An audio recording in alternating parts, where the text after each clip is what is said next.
ఎన్నికల బాండ్ల వివరాలను వెల్లడించలేం. సమాచార హక్కు చట్టం దరఖాస్తును తిరస్కరించిన ఎస్బీఐ. సమాచార హక్కు చట్టం ఆర్టీఐ కింద ఎన్నికల బాండ్ల పూర్తి వివరాలను వెల్లడించడానికి ఎస్బీఐ నిరాకరించింది.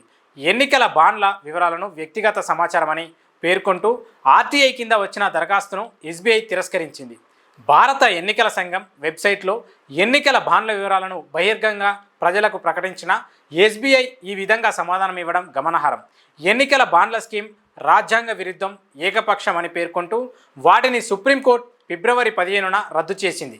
ఏప్రిల్ 12, 2019 నుంచి ఇప్పటి వరకు కొనుగోలు చేసిన ఎన్నికల బాండ్ల వివరాలను ఎన్నికల సంఘానికి ఇవ్వాలని కూడా ఆదేశించింది. ఈ తీర్పు తర్వాత మార్చి 12 నుంచి ఎన్నికల బాండ్ల వివరాలను ఈసీ వెబ్సైట్లో ఉంచారు.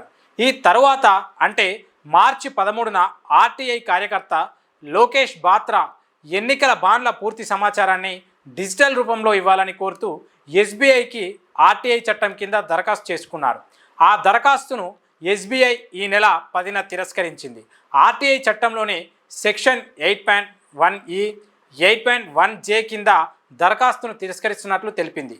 మీరు కోరిన సమాచారం కొనుగోలుదారులు, రాజకీయ పార్టీలకు సంబంధించింది కనుక ఇది వ్యక్తిగత సమాచారం కిందికి వస్తుంది కాబట్టి బహిర్గతం చేయలేము.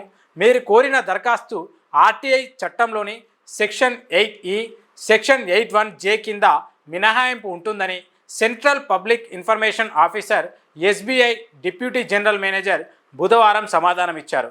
ఎన్నికల బాండ్ల కేసులో ఎస్బీఐ తరపున సుప్రీంకోర్టులో వాదనలు వినిపించిన సీనియర్ న్యాయవాది హరీష్ సెల్వాకు చెల్లించిన ఫీజు వివరాలను కూడా బాత్రా కోరారు. దీనికి కూడా ఎస్బీఐ నిరాకరించింది.